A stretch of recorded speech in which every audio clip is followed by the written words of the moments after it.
The movie Spiral from the Book of Saw sucked. I'm going to break down the plot errors, the nonsensical, the illogical, and the stuff that just pissed me off about the movie. Let's jump right into it. Detective Boswick was off duty when he chased a thief into a dark, dangerous sewer at the 4th of July parade. It's standard operating procedure in law enforcement to inform the department of the situation and request backup for crimes in progress. It would have only taken a few seconds to take his phone out to make a call while he moved. Plus, the purse thief already had a huge head start down the dark sewer. So why the heck would Boswick disregard proper protocol and engage in dangerous lone wolf behavior that would for sure get him reprimanded if the department found out? Boswick is alone searching in the dark sewer for the small-time thief when the new jigsaw killer ambushes him from behind with a chloroform rag, which almost instantly puts the police officer to sleep. It takes at least 5 minutes of inhaling an item soaked in chloroform to render a person unconscious. Boswick should have had plenty of time to struggle, wrestle, fistfight, and shoot the new jigsaw killer because chloroform is a slow-working substance. Boswick wakes up somewhere in the subway, standing on a stool while his mouth is attached to a device that will pull his tongue out if his full body weight is applied. Boswick was unconscious from the chloroform, and then he woke up, so how could his legs balance and support his body weight on the stool while he was asleep? He would have been supporting his body weight on his tongue from the start, thus killing him before he even got the chance to wake up.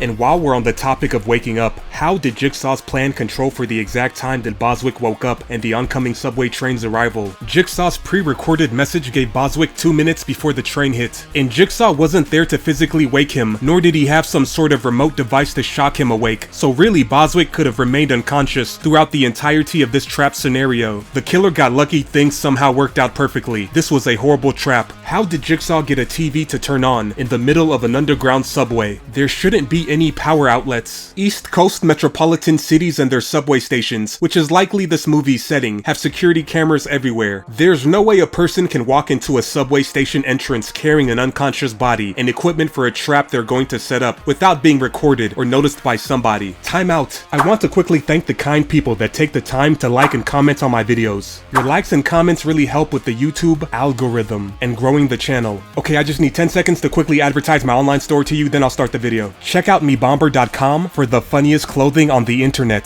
Mebomber is sure to get you laughs and compliments. MEBOMBER makes a great novelty gift for friends and family. And check out my Patreon if you want to directly show your support. Links in the description. Alright, let's start the video. Then the protagonist, Detective Zeke, was undercover with an armed gang of criminals that robbed another armed group of criminals for their drugs. He did this somehow without anybody in his department knowing that he's been undercover, because he says he can't trust his coworkers, who all hate him, after he snitched on a dirty cop. How the heck could a detective possibly hide from his employer the hours and probably days at a time that he's unavailable and busy infiltrating a criminal organization? Falsifying records, disobeying orders, and insubordination on this high of a level is guaranteed to get you fired and unable to ever get another law enforcement job. You would be way too large of a liability and a perceived walking multi-million-dollar lawsuit against the city and police department just waiting to happen. After Detective Zeke is assigned a new rookie partner as punishment for his rogue undercover work, he goes back to his desk and sees a dead rat that his colleagues put on his table. His coworkers don't like him because they are mostly dirty cops, and Zeke snitched on his former partner that killed an innocent witness. A police station is filled with security cameras that would capture the person who put that rat on Zeke's desk, and the kind of documented and blatant discriminatory behavior that Zeke experienced throughout the entire movie would be a slam dunk 6, 7, possibly 8-figure lawsuit against his employer. Workplace horror stories, nowhere as bad as this, are commonplace, where for example a female officer who works for a long time, does not receive a promotion, is able to prove gender discrimination, and then receives a 6-figure payout in a lawsuit. There's not an organization or company in the United States that doesn't want to be sued into bankruptcy that would allow even a fraction of the hazing, disrespect, or unfair treatment that Zeke experienced throughout this movie. Detective Fitch demands a gun from a shop owner and walks out without paying so he can use it to confront a drug addict named Benny, who's been tied to the jigsaw killer and the murdered dirty cop from the subway station. There was no point in Fitch stealing this gun except opening the police department up to more lawsuits. Not using your standard issued police gun because you want to get away with doing something shady is pointless when there's a shop owner witness and surveillance cameras in the store that will tie you back to the weapon you stole. Detective Fitch tracks Benny down in a dark abandoned building where he gets ambushed from from behind by the Jigsaw killer with the chloroform rag. Once again, chloroform takes minutes to work, so it wouldn't go this smoothly, and Jigsaw would have a real fight on his hands. Fitch wakes up in a tub that is being filled with water that will electrocute him once it's allowed to fill completely. That can only be survived if the detective allows a pulley device attached to his hands to tear away his fingers. The new Jigsaw killer is secretly Detective Zeke's newly assigned rookie partner named William. How does a 27-year-old newly graduated cop from a poor background get the money to build or commission the creation of this complicated mechanical death device? Detective Zeke, while trying to get information about a possible suspect, gives a drug dealer a blinding device that explodes paint into his face, and then without a warrant kicks the drug dealer's apartment door down with guns blazing. Zeke even tackles the drug dealer into a table, causing the criminal's leg to be impaled by broken furniture. This is a slam dunk violation of rights and police brutality lawsuit for the drug dealer that would likely make him a millionaire. What's even more absurd is that after getting the information that he wanted from the drug dealer, who he maimed and had a shootout with, Zeke simply left the scene and went about his day like nothing happened, without informing the police department or even calling an ambulance. If a cop did anything even remotely close to this, they would be unemployed, facing jail time, and all over the news so quick it would make their head spin. Jigsaw sends a text message from another police officer's phone to lure Captain Garza into an evidence room in the police station, where he knocks her out with sleeping gas. Captain Garza wakes up strapped to a metal table with an attached blade positioned behind her neck, intended to make her sever her own spinal cord to stop a large tank of pouring hot tar from completely suffocating her face. The inside of police stations are filled with surveillance cameras and officers coming and going randomly. So how the heck could Jigsaw manage to transport and assemble the materials for his murder machine inside a police station? Then at the end of the movie, William reveals to his kidnapped former partner that he's Jigsaw and gives Zeke a gun loaded with a single bullet that's part of a test involving his father, who's trapped in a murder device. At that moment, while Zeke was armed and William was unarmed, things could have easily gone wrong for the new Jigsaw. Zeke could have shot his father down from the trap and then immediately attempted to kill William barehanded, or used the gun as a blunt force object to beat William unconscious or to death. Zeke could have used the gun to force William on his knees and into submission and then beat him unconscious or break his leg so he can't escape and then proceed to shoot his father down from the trap. Zeke could have used the last bullet to shoot William and either let his father die or attempt to throw the gun at the bullseye target near the ceiling that releases his father from the trap. Zeke could have just disregarded everything William had to say and resorted to violence or murder due to the extreme anger and stress from the situation. Why would William have so much faith that Zeke was going to respond in a predictable, favorable, and non-violent way that he unnecessarily put himself in such a vulnerable position? He's only been partnered with the guy for a few weeks or months, so it's not like they have some career-long friendship that bonds them together. William could have put Zeke through this test while remaining somewhere safe. It just seems so out of character for such a cunning and calculated killer. That's the end of the video. I got more Why It Sucks videos coming up for your favorite movies and TV shows, so stay tuned.